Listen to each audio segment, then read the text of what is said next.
Perdón, ya no sé.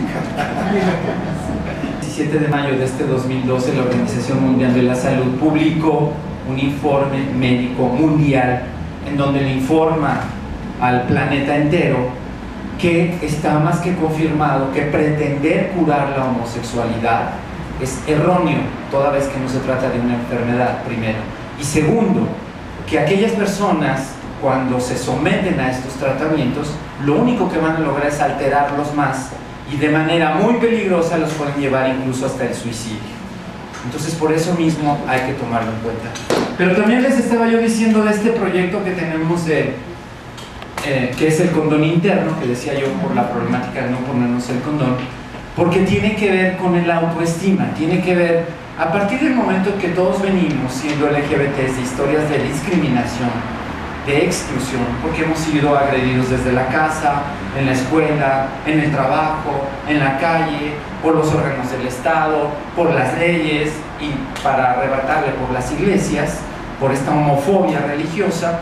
Bueno, pues justamente este proyecto lo que busca es reconstruir el autoestima para partir de 4 pilares muy básicos, que es primero, me identifico, ¿no? ¿Quién soy? ¿Cuál es mi sexualidad? ¿Cuál es mi identidad sexual? Y a partir de ahí entender que ni estoy enfermo, ni estoy mal, ni me voy a ir al infierno, ¿no? Sino que sencillamente es mi identidad sexual, primero. Segundo, salir del closet, pero salir del closet con quien tengo que salir del closet, con mis padres, porque en la comunidad estamos tan acostumbrados a que como tenemos muy poco contacto con los padres por nuestra condición, entonces vamos a crear una familia ampliada. Y entonces tenemos a la amiga, al amigo, al vecino, que hacen las veces de la familia. Y en realidad esta salida del closet no es con ellos las que hace falta, es con nuestras raíces sexuales. El tercero de los pilares es conocer la potencialidad sexual. Bueno, y dentro de la sexualidad, ¿qué me gusta? ¿No? Soy oso, soy líder, soy activo, pasivo, no sé qué soy, ¿no? Pero explorar la sexualidad propia, hasta dónde me permito llegar. Y el cuarto de los pilares, que es ahí donde nos conectamos, es la espiritualidad de la sexualidad. ¿Cómo hago de esto? Bueno, pues un proyecto de vida que pueda ser con calidad, ya sea solo, si quiero estar, o en pareja. Pero cómo darle la vuelta a esta situación, a este círculo vicioso de discriminación, de exclusión en el que hemos vivido, y a partir de ahí conectarnos. Yo recuerdo que cuando estuvo el Dalai Lama, ¿se acuerdan ustedes que estuvo, pues cuando todavía estaba Fox, porque estuvo con Martha Fox, no sé si, ella fue la que lo recibió, y estando el Dalai Lama al lado de ella, una de las cosas que dijo de manera muy clara y contundente fue: la mejor manera de llegar a Dios y la más rápida es la sexualidad, ¿no? Y la otra saltó de la cinta, ¿no? Y sí, en efecto, yo por supuesto que creo que esa conexión se puede dar a partir de ese contacto más sublime, más intrínseco, más cierto, más verdadero, más puro, más en el sentido de buscarle un sentido a la vida a partir de la sexualidad y de la espiritualidad de la sexualidad, que nos pueda llevar además, esto lo desarrollamos también para poder atender el tema de la compulsividad, ¿no? Que es otra de las situaciones en las que nos enfrentamos dentro de la comunidad gay, ¿no? Podría yo ligar ahorita a alguien aquí en la esquina y estar cogiendo con él en 3 minutos metiéndome al estacionamiento, ¿no? O sea, eso todo el mundo lo hemos visto, espero que todo el mundo lo haya vivido en todo caso, ¿no? Pero lo hemos visto, ¿no? Y en eso no tenemos ningún problema, ¿no? Sin embargo, fíjense, por ejemplo, también hablando del VIH-Sida, que es algo que nos preocupa, no nos queremos hacer la prueba. Yo les pregunto de manera muy rápida, ¿quién de aquí se ha hecho la prueba, por ejemplo, este año? Fíjense, los otros, pues yo espero que en su monasterio les lleven muy pronto las pruebas para que puedan tenerlas en acceso, porque hace falta que nos las hagamos. El problema del VIH además es que como no nos hacemos la prueba, no sabemos cuál es nuestro estado serológico. Y ahí hay una buena noticia, por cierto, que quiero aprovechar para decirles, buena y no tan buena. Hoy en día ya está más que demostrado que el virus, a partir de poder tomar los medicamentos antirretrovirales cuando el virus ha entrado al cuerpo, puede bajar a una carga indetectable. Y estando en una carga indetectable ya no hay transmisión. Entonces, eso es una buena. Sí, buena en el sentido porque ya no va a haber transmisión. No tan buena porque, por supuesto, que entonces le vamos a dar más vuelo a la hilacha. Por eso digo yo no tan buena. Y no es que sea malo darle vuelo a la hilacha. El problema aquí es que no hay una parte de corresponsabilidad. Somos capaces de ir a un cuarto oscuro y tener relaciones sexuales con 10 hombres, 20 hombres en una noche. Pero para hacernos la prueba vamos a pedir consejería porque no sé qué me vaya a pasar. A ver, oye, pues que no fuiste el mismo adulto, ¿no? Entonces ahí se dan cuenta, estamos en un doble juego de manera constante, por la manera en cómo nos han tratado, por la manera en cómo hemos sido discriminados, por la ausencia de la falta de la sexualidad, por todos estos discursos discriminadores, por la homofobia religiosa que tiene una carga importantísima en nuestras vidas. El 80% de la población mexicana se declara católico, luego entonces pues esos discursos tienen una incidencia sobre nosotros de manera efectiva. Y por eso, al final del día, bueno, pues ¿qué solución tendrá todo este problema? Afortunadamente la hay y la estamos viendo. Y esa solución se llama, en efecto, los derechos humanos. Me encantó que el preámbulo haya sido esto justamente, porque esa es la medida. Y ahí ya no tendríamos que irnos ni al Levítico, ni a Pablo, ni a Pedro, sino a 1948, cuando se crea la primera Declaración de los Derechos Humanos, ¿no? Que es universal y que establece de manera muy clara la igualdad, que es lo único que queremos. Los derechos humanos, en donde, fíjense, es muy interesante cómo logramos que hoy en día el matrimonio existiera como una figura jurídica en el mundo. Bueno, pues las primeras resoluciones se dieron por las cortes en Europa en los años 70.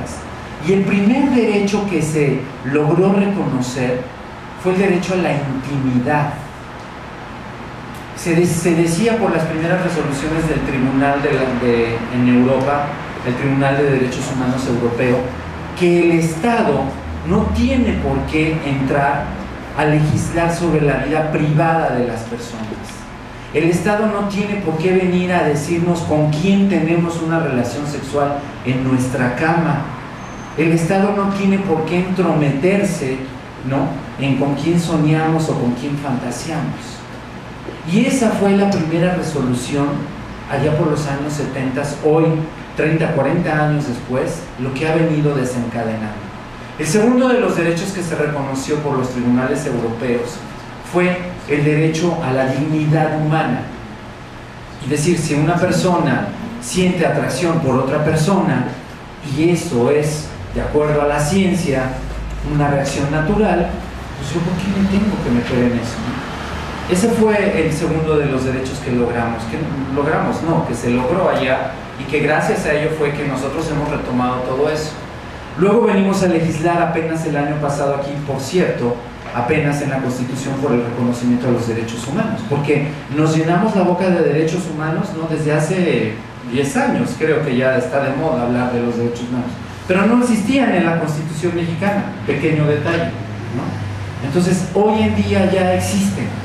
Y por cierto, ahora que existe, tampoco se reconoció el derecho a la no discriminación por orientación sexual ni por identidad de género, que de acuerdo a los instrumentos internacionales es lo que estamos pretendiendo, para que entonces sí, ahora sí se acabe la discriminación desde el origen y podamos todas las mexicanas y todos los mexicanos, los 110 millones que somos, tener derecho a la identidad sexual, a vivirla plenamente, a gozarla, a que, de acuerdo a como la Suprema Corte de Justicia ya lo dijo, ¿no?, tenemos derecho a que los derechos LGBT sean derechos humanos y a partir de ahí vivir todos en igualdad, y como parte de esa igualdad y como parte de esos derechos, pues tener también derecho a la libertad religiosa, que es el tema que finalmente a ustedes les interesa y por el que yo estoy aquí muy complacido atendiendo esta invitación.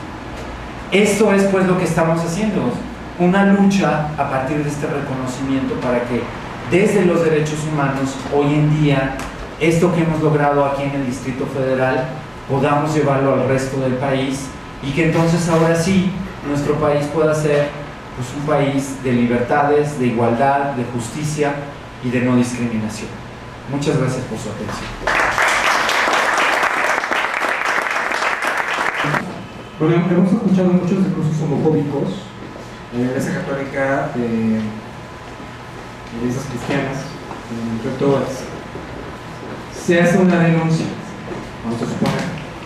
¿Qué sucede en el peor de los casos y en el mejor de los casos después de la denuncia? Es una pregunta.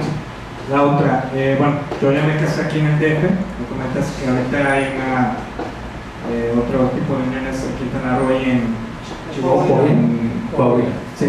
La situación es que si yo salgo del DF y no estoy casado, ¿qué se necesita para que el matrimonio entre una socio sea válido a nivel federal? ¿Y cuál es el estado de hoy para ese tipo de situación? Muchas gracias. Bueno, en el primero de los casos, estas denuncias que hemos venido haciendo en efecto y que no han procedido, ya les decía yo, tuvimos que hacer algunas pedir a la Procuraduría especial atención para estos casos, pues lo vamos a ver ahora, lo vamos a ver en el caso de esta denuncia contra este chico Juan Pablo Castro, porque la denuncia está en curso y apenas vamos a ver si estas nuevas disposiciones darán como resultado el que se consigne a una persona por discriminación, por homofobia. Entonces, los anteriores no procedieron. Lo que sí vemos es que los ministros de culto ya se dieron cuenta también que estamos hoy en día accionando y también ya se la piensan más, diría yo, ¿no? Han contenido sus declaraciones, aunque no dejan de seguir atacándonos, pero lo cierto es que si hace falta, por supuesto, lo que haremos es todo lo que haga falta para ponerlos a disposición de un juez por discriminación, por homofobia, porque esa será la única manera de ponerle un ejemplo a toda la comunidad de que no podemos seguir permitiendo esos discursos de exclusión para nadie, no solamente para nosotros. Es tan ofensivo que hoy en día se sigan expresando en términos misóginos, por ejemplo, ¿no? Y lo seguimos viendo. Entonces esa discriminación debe de terminar. Y por la segunda parte que tú dices, el matrimonio, cuando la Suprema Corte de Justicia declara constitucional nuestros matrimonios ahí en agosto del 2010, declara tres cosas. Primero, que es constitucional, que no está contrario a nuestra Carta Magna. Segundo, que tiene validez en todo el país, es decir, que si tú te casas en el DF, te puedes ir a vivir a Chihuahua, a Quintana Roo o a Villahermosa y será válido. Y tercero, que tenemos derecho a la adopción. Pero además, déjenme, les comento rápidamente también lo que hicimos en el caso de Quintana Roo. En el caso de Quintana Roo, fíjense que el Código Civil decía: las personas que deseen contraer matrimonio. Y yo dije, no, pues de aquí somos, porque somos personas, ¿no? A mí que me digan que no somos personas. Y entonces tuvimos que hacer toda una batalla ahí, porque claro, cuando vieron que estábamos pidiendo matrimonio gay, pues las autoridades no sabían no entendían ni qué. Y encontramos una juez que casi la forzamos y ya al final nos quería regresar los documentos y decía, no los voy a casar. Entonces yo le decía a la juez, le tuve que decir, bueno, mira, aquí ya nada más hay de dos, o los casas o te vamos a tener que despedir a ti. No, pero a mí, ¿por qué? Porque tú estás desacatando la ley. Aquí la ley dice las personas y aquí tienes a dos parejas de personas, son del mismo sexo, pero aquí el código no dice que tengan que ser hombre y mujer, como dice, por ejemplo, fíjense el caso de Puebla, el caso de la ley en Puebla dice, el matrimonio es una relación, dice, el matrimonio es la relación entre un solo hombre y una sola mujer, no vaya a ser que van a llegar dos. O sea, a ese grado han llegado en los códigos, ¿se dan cuenta? Entonces la batalla que sigue para nosotros en los estados es brutal, pero estamos seguros que la vamos a ganar y en eso estamos. Gracias.